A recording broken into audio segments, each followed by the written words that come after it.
Harry Connick Jr. is a man of so many talents. He's a singer, songwriter, actor, and now he's an author. He's written a book called The Happy Elf.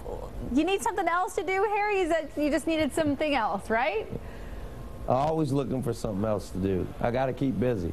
Yes, you do. Now, all right, tell us about The Happy Elf.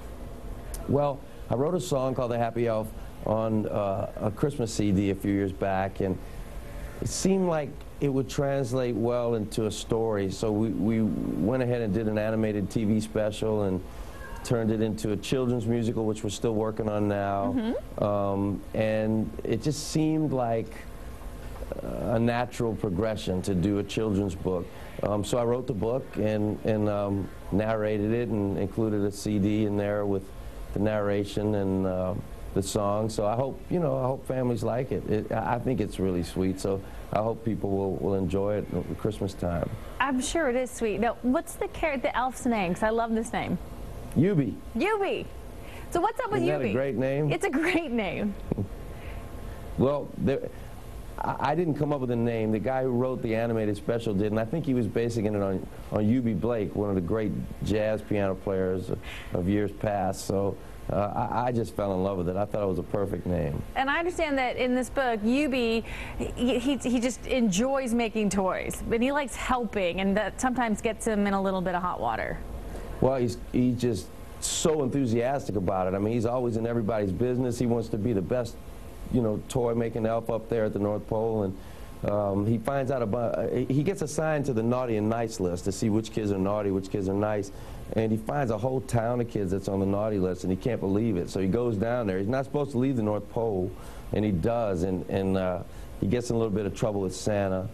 Santa talks to him, and they work everything out in the end. Of course they do. Now, I'm thinking, based on what I think your kids' ages are, that they might be a little too old for this book, but did they help you at all with the writing of it coming? Did you bounce stuff off of them at all? Well, their reading level's a lot higher than mine is, so, there wasn't much to bounce off. They passed me a long time ago. I read it to them, and they liked it, but, yeah, no, they have much more mature tastes in reading and in life than I do, so I was on my own. Speaking of life, here is Christmas. I think you're a guy that I can just tell you love Christmas. You've got a household of women for the holidays. What's that like? Oh man, it's awesome. I mean, just having kids around the holidays is great anyway, but it's really fun. I love my girls. I have 3 girls. I love my wife. It's a happy time, and these are the people always talk about the good old days. I think for me, these are the good old days right now. These are the days that I'll think about for the rest of my life. Really a happy time. And you know what? It's so nice to hear you say that. You're happy, you love your family, you love your wife, and we love you, Harry Connick Jr. Thanks so much for bringing it to us all the time in different ways. Thank you so much. And our thanks to HarperCollins for that satellite time.